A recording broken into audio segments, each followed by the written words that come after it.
Halo guys, balik lagi ke channel gue bareng gue Brian Solid. Gimana kabarnya kalian? Semoga pada sehat-sehat aja ya di tengah banyaknya pandemi corona ini. Um, Semoga kita selalu diberikan perlindungan, kesehatan yang baik. Tetap di rumah aja.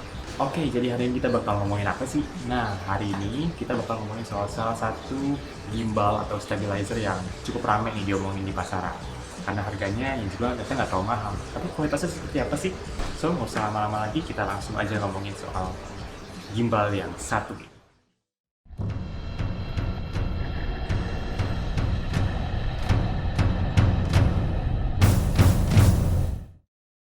Nah, jadi gimbal yang bakal kita bahas hari ini adalah Zhiyun Weebill S. Zhiyun, ya anggap aja Zhiyun ya di sini ya. Jadi pas nanti kalian beli Zhiyun Weebill S ini bakal datang dengan box seperti ini. Oke, jadi ini ada gambar salah satu konsep yang paling dibanggakan, ditunjukkan sama Zhiyun Weebill S ini adalah konsep baru, yaitu handle di belakang yang namanya Sling Mode. Oke.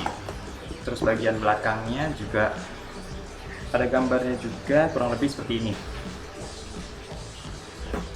Untuk box bagian dalamnya kayak gini nih.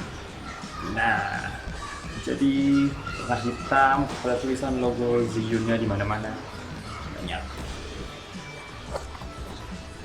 Nah, tapi menurut gue ada kekurangan sendiri dari boxnya ini. Karena nggak ada seal-nya. Jadi kalau mau dibawa kemana-mana, ini gampang banget lepas. Kayak gini nih. Jadi benar-benar gak ada pengamannya. Kalau mau dibawa kemana-mana agak hati-hati atau perlu diikat.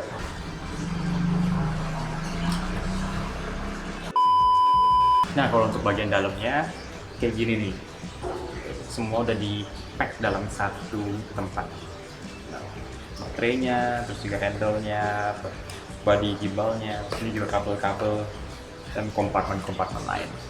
Nah, yang gue beli ini itu standar package, jadi bukan yang professional package yang ada tambahan beberapa aksesoris lainnya buat gimbal Zhiyun ini. Oke, jadi sebelum kita ngomongin soal gimbalnya lebih jauh lagi, gue mau jelasin dulu nih tentang gear yang gue pakai buat dapat gambaran seberapa kuat sih gimbal ini bisa ngangkat kamera dan lensa. Nah, untuk kamera dan lensa yang gue pakai itu Sony A7 Mark III sama lensanya yang sekarang lagi buat syuting ini Sigma 35 f1.4 Canon. Jadi dipakai adapter lagi yang Sigma MC11. Selain itu, gue juga ada lensa Canon 50 f1.8.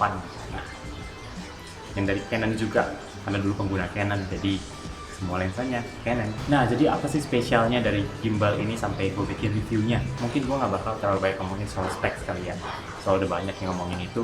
Tapi gue akan ngomongin ini dari review pengalaman gue sendiri pakai gimbal ini. Oke, jadi hal yang paling gue suka pertama adalah tentu ukurannya.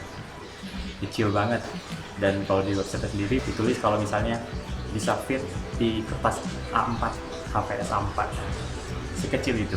Jadi ini benar-benar enak banget karena kecil, dibawa kemana-mana nggak ribet.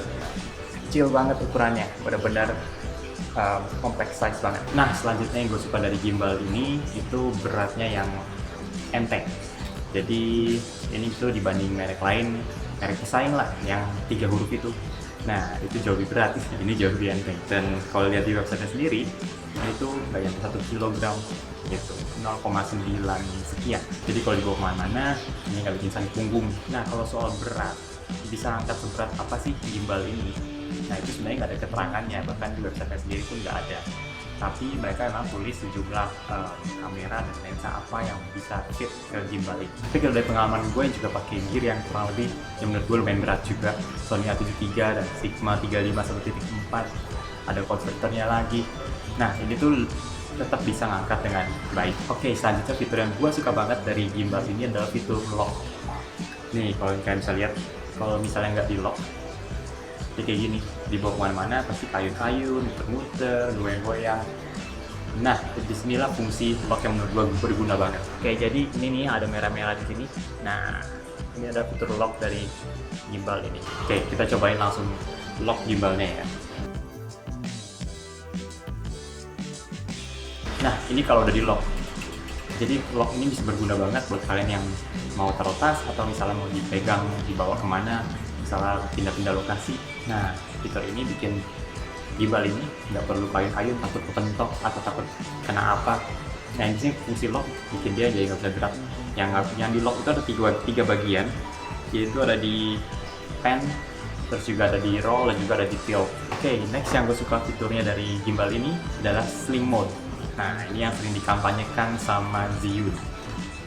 Oke, jadi handle-nya ditaruh di bagian sini. Nah, kalau udah dipasang gini, nah ini gunanya buat apa sih? Ini tuh gunanya buat kalau kalian ngambil footage yang agak rendah dari bawah, misalnya ngambil step kaki orang. Nah, di sini gunanya pakai sling mode. Jadi kita nggak perlu ngebungkuk lagi, ngebungkuk banget buat pegang gimbalnya, tapi benar-benar tinggal pegang slingnya aja.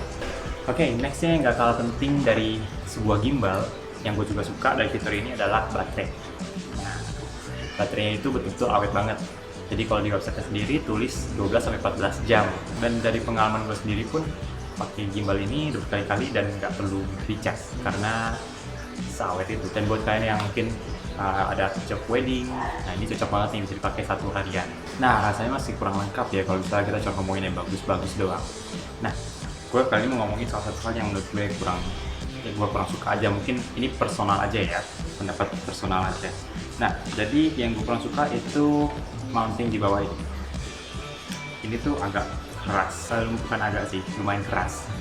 Entah mungkin gue aja kali ya, kurang bertenaga. Jadi kalau misalnya ini tuh harus diputar agak jauh sampai bunyi sebetulnya. Tapi masalahnya nggak bunyi-bunyi karena handle-nya juga atasnya dari karet. Jadinya bagian bawahnya udah kayak gini. Tuh. Fokus gak ya? Oke, fokus nih. Iya. Jadi karena dia dari karet, terus pas diputar lumayan keras. Jadi gini deh, padahal masih baru. Nah, buat kalian yang penasaran buat lihat hasil footage-nya pakai gimbal ini, nah, aku punya beberapa footage yang udah gue ambil pakai Sony A7 III dan juga lensa Sigma 35 1.4. Check this out.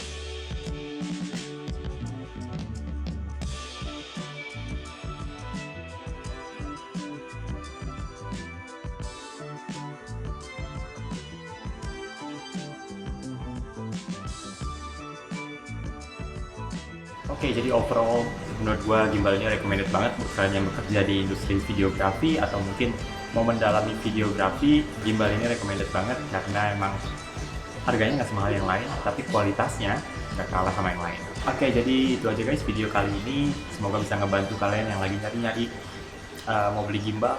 Ini bisa jadi salah satu opsi yang bisa diperhitungkan. So, tetap jaga kesehatan kalian dimanapun kalian berada, dan juga tetap di rumah aja. I'll see you in the next video. Bye-bye.